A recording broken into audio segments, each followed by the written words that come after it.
welcome back to my channel. I'm Bacola, and today we're going to be getting our finances ready for 2022. So tomorrow is the start of a new year, and while we don't know what's going to happen next year, I always think that the first week of the year is a good time to sit down, get my finances organized, create a plan, and then build systems to execute on those plans, which means that I get to spend the rest of the year less stressed about money and more focused on actually enjoying my life. So in this video, I'll be showing you how I get my finances ready for 2022. Let's get started.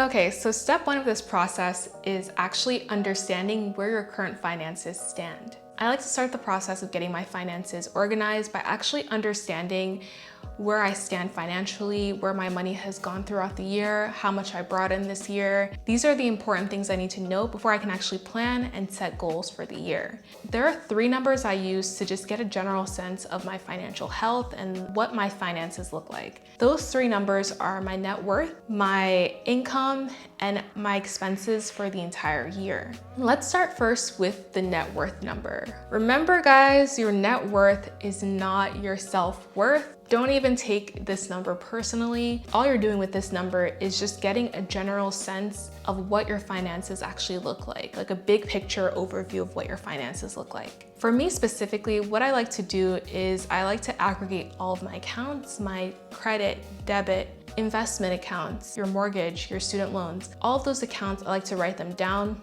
and then calculate your assets subtracted by your debts to get your net worth. And by understanding this number, I kind of just know what I'm working with and I know where my finances actually stand. The next thing I like to do is actually review what my expenses have looked like throughout the year. So for me personally, I used to be very meticulous about tracking my spending. I would track every single expense that left all of my accounts, but this year I didn't have the time to do that and I didn't do detailed tracking. So what I'm gonna do this year is I'm gonna be looking at just 2 of my bank statements and tracking for just 2 months and then using those numbers to get a general sense about what my expenses actually look like for the year. And when I'm browsing these bank statements and I'm actually writing down all of these expenses, I'm looking for 2 big things. I'm looking for any recurring expenses that I'm not using, so like any subscriptions that I might have signed up for but I don't use. I'm seeing am I spending money on things that I didn't really enjoy?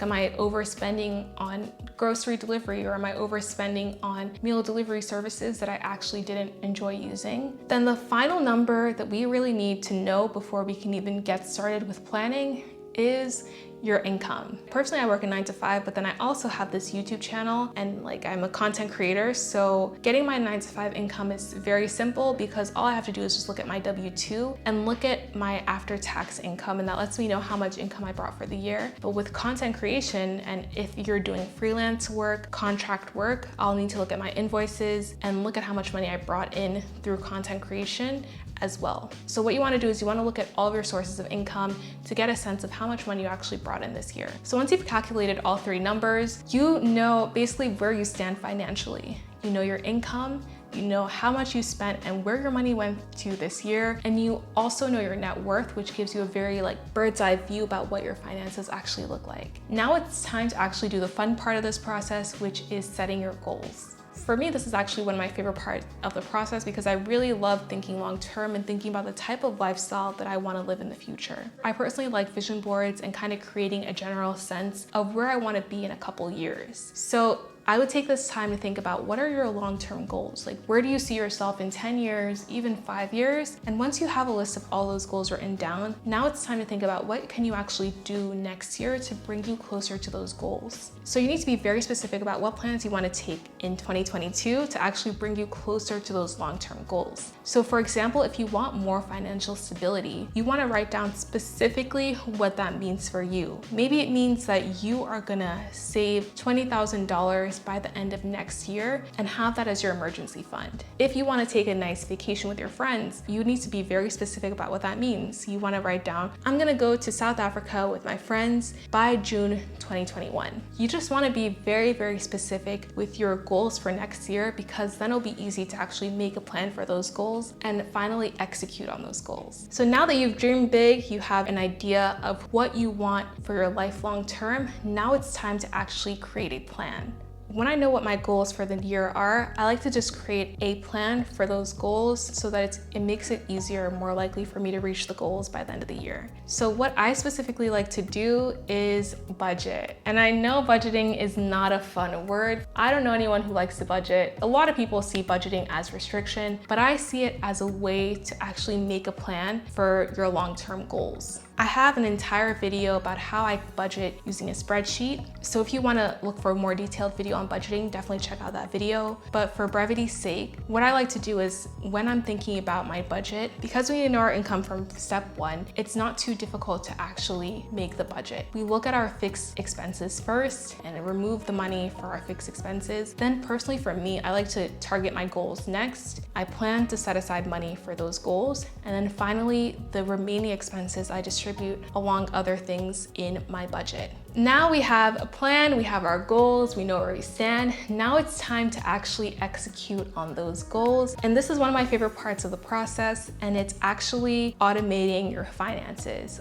In almost every personal finance video I've made, I always talk about automation because for me, it's the only way I'm able to reach my financial goals. I do not rely on willpower for boring things like investing and saving money. What I do is I just automate my finances so that a robot and a computer does all of those habits for me. And then I can use my willpower for things that are actually hard to automate, like going to the gym. Once you have your actual goals written down and you know how much you need to save, how much you need to invest to reach those goals, you can start automating your finances. Another thing I like to do too is automate my investing. You all know that I take investing really seriously. I've made a lot of videos on how I invest. And one of the ways I'm able to stay on track with my investing every single month is by actually automating that task as well. Investing is one of the ways to build wealth, and I take it super seriously, and it's one of the first things I automate. When I invest, I truly believe in long-term investing in low-cost ETFs because the data shows that's one of the best ways to invest in the stock market. Automating my investing has really allowed me to stay on track with my goals. So what happens is before my paycheck even hits my checking account, I usually move money automatically into my 401k, and I'm recently starting to experiment with doing a backdoor Roth IRA. And that makes it really hard for me to touch the money because that's automatically moved into my investment accounts and then invested. And for my taxable investment accounts, what I like to do is that I'll move money into my checking account, but then I'll allow my investment account to automatically take money from the checking account, and that money is automatically invested in low-cost ETFs. I have many videos on how I invest in low-cost ETFs, but if you're looking for an easy and affordable way to invest without having to manually manage your portfolio, I'd recommend you check out a robo-investing app like Wealthfront. Thanks Wealthfront for sponsoring this video.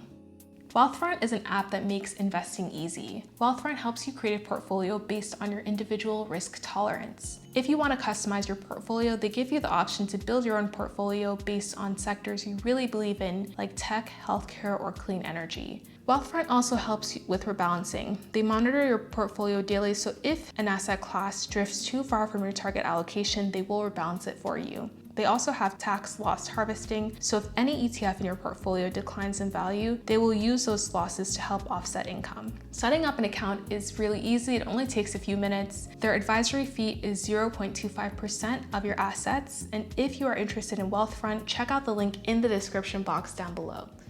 Another thing to do too when you're automating your finances, if you have debt, you can also set up auto pay to pay a little bit extra every month to help you reduce your debt. And you can also create rules. This is actually something I used to do too, is if you want to set maximums for your credit cards, you can send out alerts that will actually send you text messages and emails when you've actually gone above a specific amount on your credit card. So one of the things I like to do if I have a specific saving goals that I want to reach is that I'll create for myself a separate online savings account and automatically move money from my paycheck into that savings account. And because it's usually an online savings account, there is no card associated with that account, so I can't really spend the money easily. It's hard to move that money into my regular checkings accounts because then I'd have to put in the account number and routing number. So I make it difficult for me to actually touch that savings until I've reached my savings goal. Now, you can actually kind of end the video here, to be honest, but these are a couple extra things that I'm doing to get my finances ready for 2021. One of the first things I'm doing is I'm also going to be reviewing my different bank accounts and credit accounts and checking the different interest rates that I have on these accounts to make sure that they're the best interest rates I can get, especially especially for the banks where I feel the customer service isn't the best. That's one of the things I'm going to be doing during this time. I'm also going to be looking at new credit cards and looking to see if there are any credit cards offering good points so that I can save on my next vacation for 2022. Another thing I'm doing, and this is kind of extra for people in their 20s, but something that I actually recently realized is that very important, which is getting life insurance and also doing some estate planning. You never know what could happen to you, and you want to make sure that your family is taken care of and your family is going to be focused on healing instead of focusing on managing your finances and managing your affairs, God forbid, if you leave this earth. So that's why I'm going to be also looking into estate planning and life insurance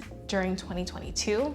And the last thing I am going to be doing in terms of getting my finances ready is looking to max out my donations for this year as well. Not only are you going to be helping people by donating, but you're also going to be saving some money on taxes. Congratulations, you've done so much to get your finances in order. The last step of this entire process is actually tracking your progress on your different goals. So what I like to do is, because I'm not tracking on a daily basis and I'm no longer tracking every single expense, and I like to do this tracking on Notion, but you can also use budgeting software to do this tracking. If you're an Excel person, you can also use your Excel spreadsheet to do this tracking. So there you have it. These are the 6 steps that can help you get your finances ready for 2022. I hope you enjoyed this video. If you want to see more content like this, make sure to tap that like button and smash that subscribe button, and I'll see you guys next time.